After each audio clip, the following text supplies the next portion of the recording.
हरियाणा के अंदर जो 50,000 मजदूरी कापियां भाई रद्द करी थी सरकार ने, बिना बात के बिना कारण के जो मजदूरों को कई महीनों तक परेशान किया था। और जो मजदूर यूनियन है जब वो हरकत में आई, उन मजदूरों के साथ खड़ी हुई। हमने पहले भी वीडियो बनाया था, उस वीडियो में आपने देखा भी होगा। जगह जगह पर जब हड़ताल और नारेबाजी हुई, जिनका लाभ उन लोगों को नहीं मिला और कैसे फर्जीवाड़े से पटवारियों ने, सरकारी अधिकारियों ने पैसे लिए और फिर भी उनका काम नहीं हुआ, उसकी जांच अभी तक पूरी नहीं हुई। उससे पहले ही वो 50,000 जो मजदूरी कापियां कटी थी वो दोबारा से बहाल कर दी है। उसकी एक समाचार पूरी की पूरी एक डिटेल आज समाचार पत्र में छपी हुई है, आप स्क्रीन पे आप देखिए। उससे पहले मैं आपको अपना परिचय दे देता हूँ। मेरा नाम अनिल कुमार है और मैं एक जन सेवा केंद्र चलाता हूँ। और मेरे जन सेवा केंद्र पर डेली बहुत सारे गरीब व्यक्ति आते हैं, मजदूर व्यक्ति आते हैं, प्रवासी मजदूर आते हैं जो बाहर से आए हुए हैं, यहाँ पर काम करते हैं। और अगर आपको भी कोई समस्या है, आप भी हमें व्हाट्सएप करें, हमारे साथ जुड़े, हम आपकी भी निःशुल्क सेवा करेंगे। हम आपको भी एक सही जानकारी देंगे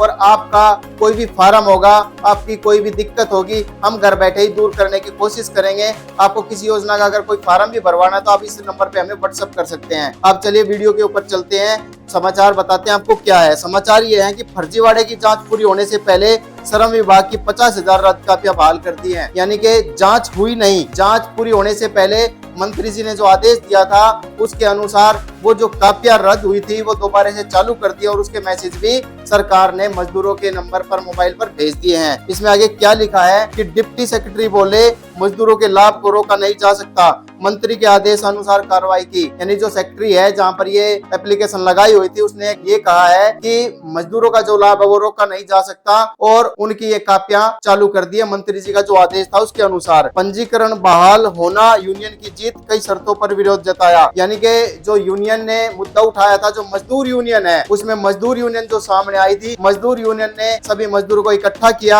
हड़ताल की, नारेबाजी की। ये जींद की तरफ की खबर है, जींद में ऐसा हुआ था और धीरे धीरे पूरे हरियाणा में चालू हो गया था प्रदर्शन, क्योंकि मजदूरी कापियां कटी थी। सरकार को जांच ये करनी चाहिए कि कैसे फर्जीवाड़े के अनुसार, जो फर्जीवाड़ा होता है, आज इस वक्त भी फर्जीवाड़ा है। आज भी मैसेज कॉल आते हैं, व्हाट्सएप पे खूब मैसेज आते हैं लोगों को कि मजदूरी कापी बनवाए, इतने का लाभ पाए, कंस्ट्रक्शन वर्कर हो या ना हो, जबकि फैमिली आईडी के अंदर कंस्ट्रक्शन वर्कर होना जरूरी है। जब ये हड़ताल हुई थी यूनियन के अंदर ये भी मुद्दा उठाया गया था कि अगर कोई खेत में काम करता है वो भी एक मजदूर है, कोई अगर किसी के घर पे दिहाड़ी करता है निर्माणाधीन के अलावा, यहाँ पर इन्होंने ये बना रखा है कि जो बिल्डिंग कंस्ट्रक्शन में काम करते हैं वो मजदूर है। ऐसा नहीं है, मजदूरी कोई भी हो सकती है। कोई पल्लेदारी भी करता है, कोई सब्जी का भी काम करता है, जो खेतों के अंदर नोड़ाई गुड़ाई करते हैं, वो भी तो एक मजदूरी है भाई। मजदूरी के लिए कंस्ट्रक्शन वर्कर जरूरी नहीं होना चाहिए, ये ऑप्शन सरकार को हटा देना चाहिए। तो इसके अलावा भी बहुत सारी ऐसी चीजें थी, आप हमारी पुरानी वीडियो देख लेना। हम इस वीडियो में आपको बता रहे हैं कि हरियाणा भवन एवं अन्य सन्निर्माण कर्मकार कल्याण बोर्ड की योजनाओं का लाभ पात्रों को राहत मिलेगी। पंजीकरण फर्जीवाड़े के मामले के चलते निरस्त की गई कापियों को अब जांच चलने तक बहाल करने का निर्णय लिया गया। यानी कि जांच तो होएगी, उससे पहले उनको चालू कर दिया है, जांच उन पे चल रही है, वो जांच पता नहीं कब पूरी होएगी। इसके बाद उन्होंने आगे लिखा है, श्रम विभाग के पंजीकरण में जींद, कैथल, भिवानी, हिसार, कुरुक्षेत्र, फतेहाबाद जिलों में मजदूरों द्वारा बनवाई गई वर्क स्लिप में बड़ा फर्जीवाड़ा सामने आया था। एक ही पटवारी द्वारा इन वर्क स्लिप को वेरीफाई किया गया था। हम हमेशा अपनी वीडियो में यही बताते हैं कि जो व्यक्ति, जो महिला घर पे है, अपने घर पे, उसको यही नहीं पता कि काम कैसे किया जाता है। उन लोगों को तो इन्होंने घर में बैठे मोटे पैसे लेकर के, मान लीजिए आपके 18,000 मिलने, 8,000 रख लिए जेब में और 10,000 आपके खाते में, क्या जाना है, आधे आपके आधे मेरे, ऐसा करके इन्होंने बहुत सारी मजदूरी कापियां फर्जी बनाई, आज भी बन रही है। सरकार को इस पर तुरंत प्रभाव से रोक लगा देनी चाहिए। और इसमें जो सम्मिलित है वो सरकारी कर्मचारी हैं जी, और उनका कुछ नहीं बिगड़ता, वंचित रह जाते हैं केवल मजदूर, जो अपने काम धंधे के कारण इसमें अपना टाइम ही नहीं दे पाते कि सरकार ने योजना कौन सी चला रखी है आपके लिए, वो कैसे अपना फॉर्म भरवाए, किसी के पास लाइन में जाए। तो इसके लिए हमने आपका समाधान निकाला। आप हमें इस नंबर पे व्हाट्सएप कीजिए, जो भी योजना है, जिस भी योजना का हम बताएंगे, हम उसका फॉर्म आपका घर बैठे भर देंगे। इसके लिए जो माइनर शुल्क होगा वो आपको जरूर देना पड़ेगा। तो आगे चलते हैं। अभी इसमें उन्होंने लिखा है कि ऐसे में मजदूर योजनाओं के लाभ से वंचित रहे थे। भवन निर्माण कामगार यूनियन ने मजदूरों की समस्या को लेकर धरने प्रदर्शन किए व श्रम मंत्री के आवास पर प्रदर्शन किया था।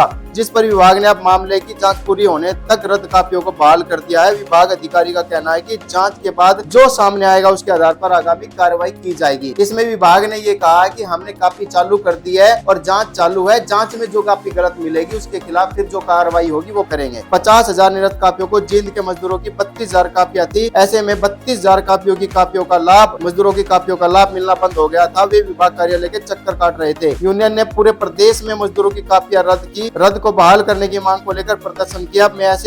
ऐसे में अब हेड ऑफिस ने आगामी जांच तक कापियों को बहाल कर दिया। बता दें कि जींद में करीब 87,000 से अधिक मजदूर श्रम विभाग के पोर्टल पर पंजीकृत है। इनमें से 57,000 ने ऑफलाइन पंजीकरण कराया हुआ है, जबकि 30,000 से अधिक मजदूर ऑनलाइन पंजीकरण कराकर योजना का लाभ पात्र बने थे। करीब 2 महीने पहले विभाग के अधिकारियों ने संदीप पटवारी द्वारा वेरीफाई की गई सभी वर्क स्लिप को रद्द कर दिया गया था। उन पर शिकायतकर्ता वीरेंद्र सिंह द्वारा वर्क स्लिप के नाम पर 200 से 500 रुपए लेने के आरोप लगाए गए थे। देखो बात तो सही है, ये जो आरोप लगे वो गलत नहीं है। भले ही जांच में पैसे के दम पे वो आरोप हमारे गलत साबित कर दे, लेकिन ये गलत नहीं है। ऐसा ही पानीपत के अंदर है, जो एक पाटिल जी है, वकील साहब हैं, उन्होंने तो 2-3 साल पहले से केस डाल रखा है जिसका अब तक कुछ नहीं हुआ। तो हम जो श्रम मंत्री है अनिल विज जी, उनसे हम ये रिक्वेस्ट करते हैं कि इनकी जांच अच्छे तरीके से कराए और करोड़ों अरबों रुपए का जो घोटाला है वो सामने आएगा और उसकी रिकवरी भी करे, क्योंकि हम ये चाहते हैं कि जो भी मजदूर है, जो वास्तव में जिसको जरूरत है, उस तक ये लाभ पहुंचे। उस तक ये लाभ कभी नहीं पहुंच पाता, वो वैसे ही रह जाता है जैसे है, वो चक्कर ही काटता रह जाता है। उसके पास इतने पैसे नहीं होते कि वो पैसे देके काम कराए। अगर पैसे देकर ही काम कराना तो क्यों अपनी जेब से वो 5,000 रुपए भी देगा, कोई फायदा ही नहीं। उसके पास 5,000 रुपए अगर होंगे तो वो लाभ क्यों लेगा इन चीजों का। तो सरकार को ये सोचना चाहिए कि जितनी भी स्कीमें सरकार देती है उसकी एक अच्छे तरीके से जांच कराए। जब कोई भी काम, कोई भी चीज अपलोड की जाती है पोर्टल के ऊपर, उसको ऊपर बैठ के भी कोई अधिकारी चेक करता है। उस अधिकारी को भी अपनी